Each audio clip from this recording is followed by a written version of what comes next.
exciting news. My Restoration of Popeye is playing on the Criterion Channel this month. I don't know how long it'll be there. So if you have the Criterion Channel, we wanted to make a little bonus special feature for you. Yeah, it's in the Robert Altman collection on there. It is. And recently, we, as Perf Damage, we introduced this film at the Friend of the Fest festival in Los Angeles at the Aero Theater. So we did a little fun introduction for the film. Yeah, and if you guys weren't able to see that, if you were somewhere other than Los Angeles it on got a Saturday, recorded. we have it here for you so that you can watch it before Popeye on the Criterion Channel. So we figured we'll post it here. You can watch our intro, and then you can hop over to the Criterion Channel and watch the restoration there. So roll it. Yeah, roll it. So today's film is the LA premiere of the new 4K restoration of Popeye. It's going to be fantastic. Yeah, give it up. And the podcast that curated this for you guys is Perf Damage. Please welcome to the stage Charlotte and Adam Barker.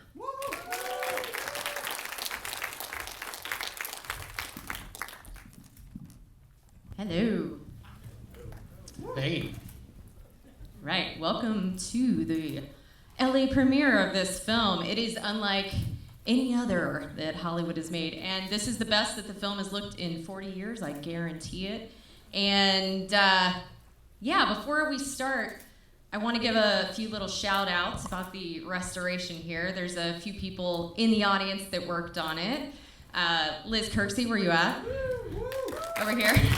Liz worked on the audio, so did an amazing job. Also, Blake Tusher, where you at? Right there. Incredible job on the audio. I'm gonna tell you all about that. And then John Dunn in the back, colorist on this, made it look amazing. So yeah, we have some really people that were really important to the restoration here in the house. So just wanted to give them a shout out before we get started here. So we're gonna tell you a little bit about the restoration, and Adam's also gonna do a lot of talking about the tales of the chaos of the production. Yeah, well, I also kind of wanted to say that this film is unfairly maligned. Like, this film was not a flop. You know, it cost $22.7 million, and it made over $60 million worldwide. You know, it was just not a success critically, but financially it was a success. So I think we need to reframe this a little bit. You and your soapbox. All right, who here has never seen the film before? Oh, wow. All right. Well, for those of you that have seen it, you haven't seen it like this before, we guarantee it. Except for Liz and John, and you guys have seen it like this. So, Adam, all right, take it away with the production chaos. All right, I'm going to set the scene. It's 1977. Annie is the hot ticket on Broadway, and the sun is going to come out tomorrow. And Robert Evans decides that he wants to own that sun. So he sees big dollar signs, he sees red curls, he sees merchandising, he sees lunch boxes, you know, the whole thing.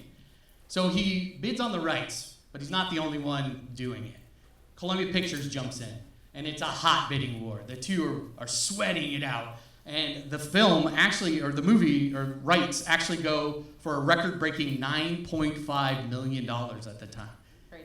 So, you know, Evans loses, but no big deal for him. He's Robert Evans, right? You know, he's going to roll with it. It's cool. Yeah, he's got that tan. Yeah, he's got swagger. You know, he's a good dude. So, you know, what's he going to do? He's going to make the next big musical feature, right? Star Trek, the musical? No, not Star Trek, the musical. No, he has this great idea that he's going to make Popeye, the musical. And I know what you're saying, right? Popeye? Like, why Popeye? Why a musical out of that? Well, in 1978, it was the 50th anniversary of Popeye, and he was enjoying kind of a little bit of a resurgence at the time. You know, there was a new cartoon that played on Saturday mornings, so all the kids were aware of it. So, you know, it's all built in. Like, it was very popular. The cartoon's there. Yeah. So you make a musical on the cartoon? Well, no, you don't. What you do is you go back to the 1919 original Thimble Theater comic strip, and then you use characters that nobody in the 1970s had ever heard of. So that's what you do. Right. So, you know, of course, and then, you know, what's he going to do? He's going to hire one of the best directors in town, right? He's going to hire Robert Altman, the guy that directed Nashville. the biggest country musical of the 70s, right? Sure, you could call it that, right? Or, and then he's going to pair him with, like, the greatest writer of the time, right? Somebody that really knows how to write a musical and make it a hit, right? Paul Williams. Yeah, no, that's not the guy. That's not who he goes with. So he hires this guy, Jules Pfeiffer. And Jules Pfeiffer is the guy that wrote Carnal Knowledge and Little Murders. So, great films, but not known for their music and their dancing. Yeah. Or their joy. or their joy, right.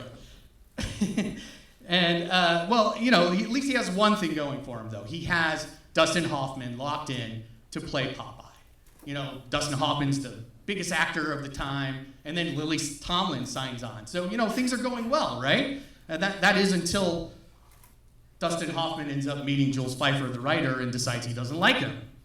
So then what does Robert Evans do? Does he back his actor and fire the writer, get a new writer? That would be the easiest play, right? Yeah. That's not at all what he does. He backs the writer. And so he loses his actor. He loses Dustin Hoffman, and then, of course, he loses Lily Tomlin as well. And so now he's back to just a name. He just has Popeye. And Paramount's ready to pull the plug on him. So, of course, he pivots. He's in a board meeting with them, and he goes, well, we don't need a big actor to play this part. Popeye is the draw. Everybody knows Popeye. In fact, and he looks down, he grabs this TV guide off the table, and he says, we could get anybody, like this guy on the cover of TV Guide could be Popeye. And that just happened to be the month they featured Mork and Mindy, and Robin Williams was that guy. So, fortunate for all of us, Robin Williams was the guy he ended up. Yeah. So Evans has Popeye, he's got Robin Williams, he's got Shelley Duvall, Robert Altman hires her. What could possibly go wrong, right? At this point. Well, Robert Altman doesn't want to work in the studio. In fact, he doesn't want to be anywhere near any executive. So he picks the furthest he can be away from studio oversight, and he sets it in a small island off of Italy called Malta.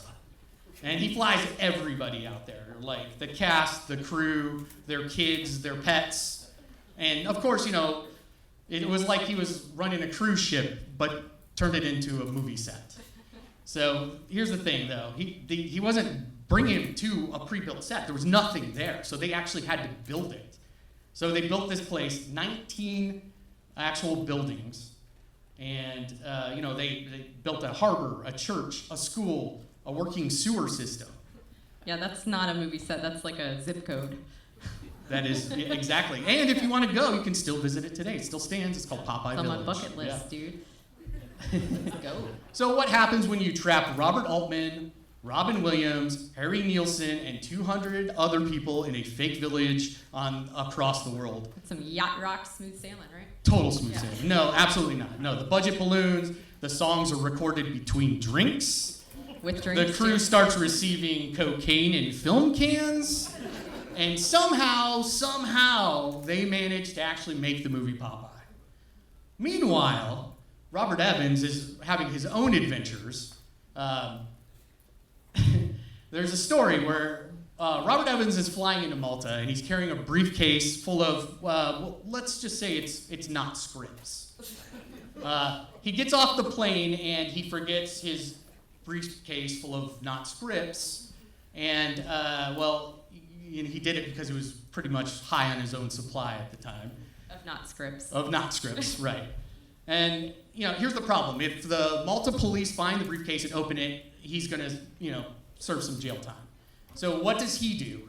He does not what a normal person would do. He's Robert Evans. So he calls up former Secretary of State Henry Kissinger and has him convince the Maltese police that he needs to have this briefcase returned to him unopened. So that's not producing at that point. That's magic that he's working. On top of that, just when you think that's the best that he can do, production wraps on Popeye. They're in post-production, and Robert Evans gets busted for buying not scripts from a DEA agent. But he's Robert Evans, so what's he do? He's looking at serious jail time, but he ends up they had him on trafficking, but he ends up negotiating down to possession, and he promises them that he will produce an anti-drug special for television. Not just any PSA. This is going to be the Woodstock of the 80s. That's how he was referring to it. It was called Get High on Your Own Supply. No, that's not what it was called. It was called Get High on Yourself. And it featured every celebrity in Hollywood, stars like Burt Reynolds, Ted Nugent, and Paul Newman, all telling kids that they had to stay clean. So yes, the guy who produced The Godfather, the guy who saved Paramount, and also saved himself from prison by producing a disco-era anti-drug movie. That's show business, right? Yeah, that is show business. So, against all odds, they made Popeye, and 40 years later, all of that chaos ended up in Charlotte's lap because she had to actually restore this thing. Yes, I did. And we revived it. Not with Narcan, but with a 4K scan.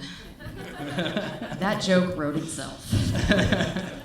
All right, so we had the original negative for this. We were very lucky because it was in very good condition. ProTech in Burbank inspected it. I don't know if anyone from ProTech is here. If they are, shout out to ProTech. And then we had MTI in Hollywood scan it. I know some MTI people are here, so shout out to MTI. So they did the scanning and the cleanup on that. And then, as always, we like to go and look at previous restorations whenever we work on a restoration. So this one had been transferred twice before. There had been a DVD transfer in 2002 and then a Blu-ray transfer in 2011. Both of those had used a 35mm IP, the same IP source.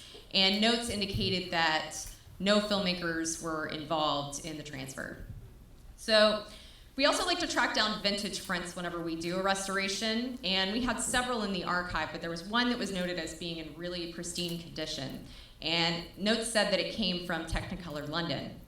So we took a look at this one in Screening Room 5 on the lot, and we found a few surprises right at the beginning of the film.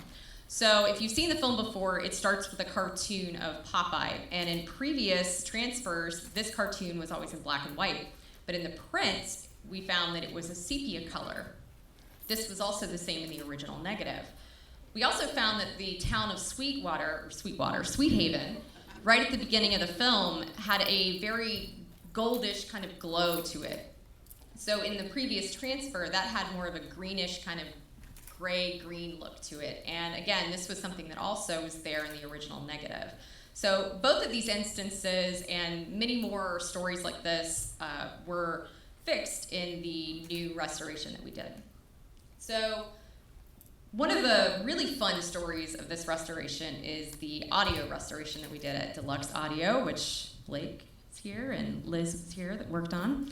So we did a completely new 5.1 mix from the original Music Masters. So what you're listening to in the film is unlike anything you've ever heard on this film before.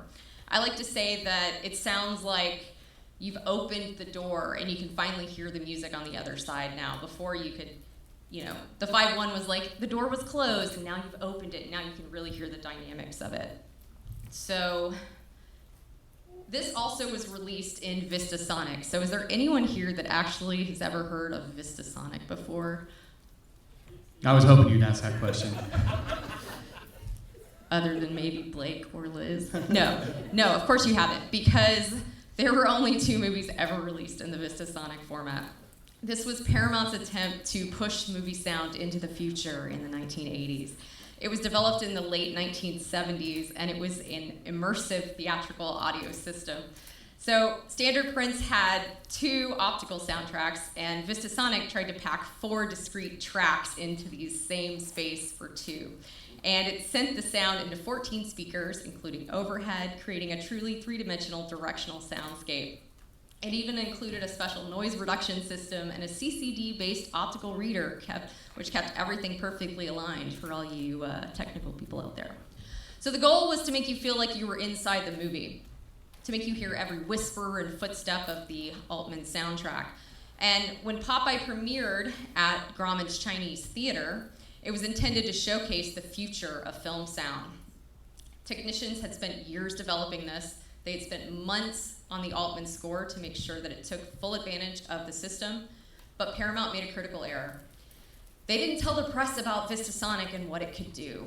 So from the moment the movie premiered, chaos began to unravel because no one knew what they were listening to. Altman's overlapping dialogue was confusing. Williams' mumbling was coming from different speakers. People just didn't know what they were hearing. Some people thought that the projector was broken. Everybody was confused. So some say that the system worked. Others say that people just didn't understand it. But one thing was clear, the audio was sort of a disaster at the premiere. So it was used again for Dragon Slayer in 1981, and then Paramount started preparing the sound for Raiders of the Lost Ark and Vistasonic before it decided, let's not do this, let's just use Dolby.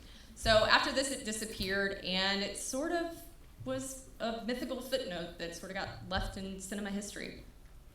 But we have tried to recreate as much as we can based on what we know about Vistasonic to make our 5.1 sounds what we think it would have sounded like-ish in Vistasonic, dynamic, alive, directional, but hopefully our 5.1 will actually work this time. So, in addition to all that, we have a clip to share with you tonight.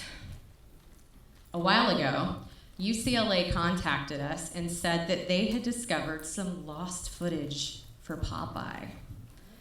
We're all very, very excited about this because lost footage, what could that be? Is this a lost ending that Altman did? Yeah, where the octopus actually worked? I don't know. Something. So we got very, very excited. We took the can, we scanned it, and we all got very, very giddy because it was 7 minutes of footage. And if we could roll that clip, I'd like to show you because you guys are going to be the first audiences ever to see what this footage actually looked like tonight.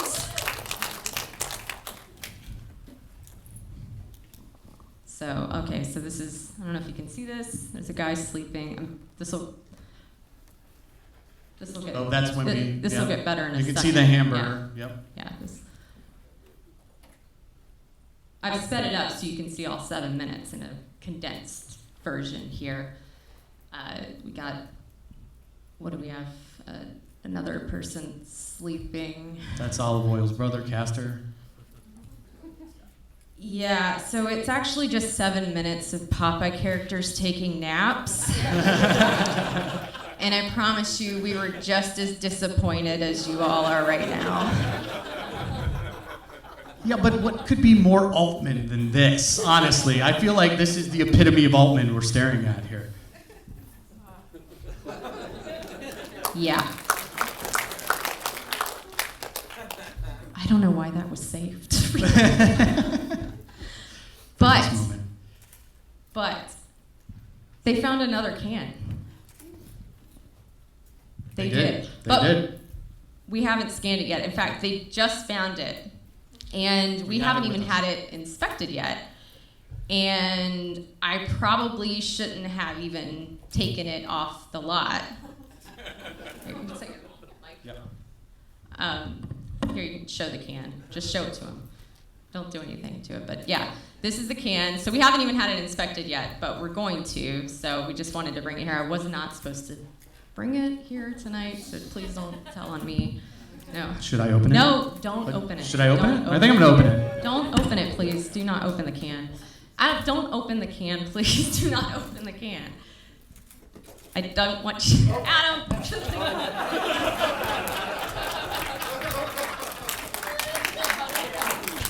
Definitely not the missing footage we were hoping for. Pure Popeye.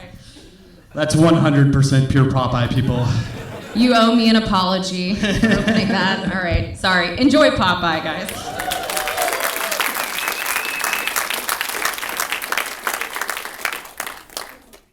Thanks again to Friend of the Fest for having Perf Damage introduce Popeye at the Aero Theater at their fest this year. We had a ton of fun. Yes, we did.